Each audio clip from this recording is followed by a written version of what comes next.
What's most exciting for us is I've been doing this for about 15 years, and I realized that one of the reasons I was invited is that I'm a clean energy practitioner. What does that mean? First and foremost, I was an entrepreneur. I was a recent graduate of the business school, and I wanted to do good things for the world, and I went down to the Rio Summit in 1992. And I was working for a traditional energy company. I won't name names, but it's a very large traditional energy company at the time. And I took 2 weeks, and I went down there on a secret mission with a nonprofit. And, so I was there, covertly in Rio de Janeiro. But it was such a powerful experience that shortly after that, I created and founded this company called Econergy.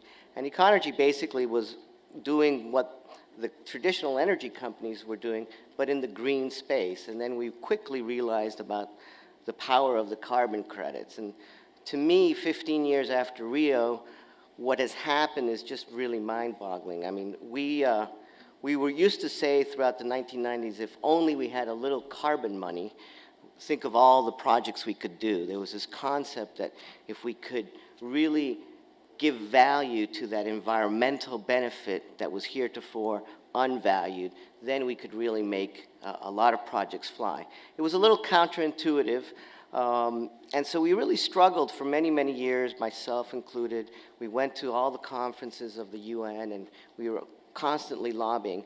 And then the Kyoto Protocol came into force in 2005, and from something that had been really driven by bureaucrats in the UN and by governments trying to influence the rules, trying to put something that was more of a, environmental treaty into an economic development policy, what we got was a marketplace. And as soon as the market happened, all of a sudden there was certainty in the markets, there was a signal to investors, and today, we are professional money managers. Essentially, I'm a private equity investor in the space. Our company went public on the London Stock Exchange.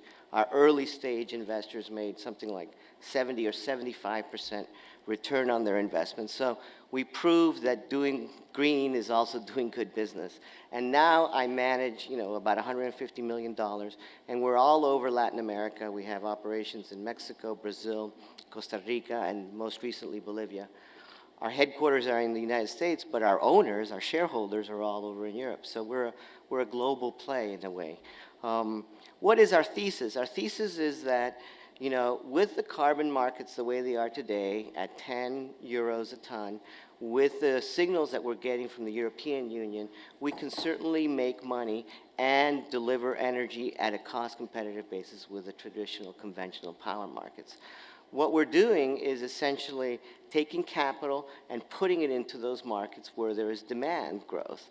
And so you see this exploding. It's very interesting to me because I hadn't really thought about all the explosion, but we really always looking at it in terms of a financial play. We have real growth, throughout Latin America, which has historically had ups and downs. We have a very stable financial regime with interest rates at some of their historical lows, or in some cases at their lowest points. And we have oil prices at $60 or $70 a barrel. Those three things, and added with the carbon credit signal, allows us to really be able to deliver clean energy in a very competitive fashion. So the Kyoto Protocol is really making a difference. And my company, and there's a whole industry of companies, are now able to access the capital markets and use that capital and put it to work in the businesses that we see. We've made investments in wind energy, we've made investments in hydropower, we've made investments in natural gas, compressed natural gas companies in Brazil. And so we are essentially, the name of this panel is transfer of power. And I think it's an interesting way to look at it. What we're trying to do is deliver energy with a new kind of set of a different paradigm is really the way you should think about it. Smaller, distributed, green generation forms.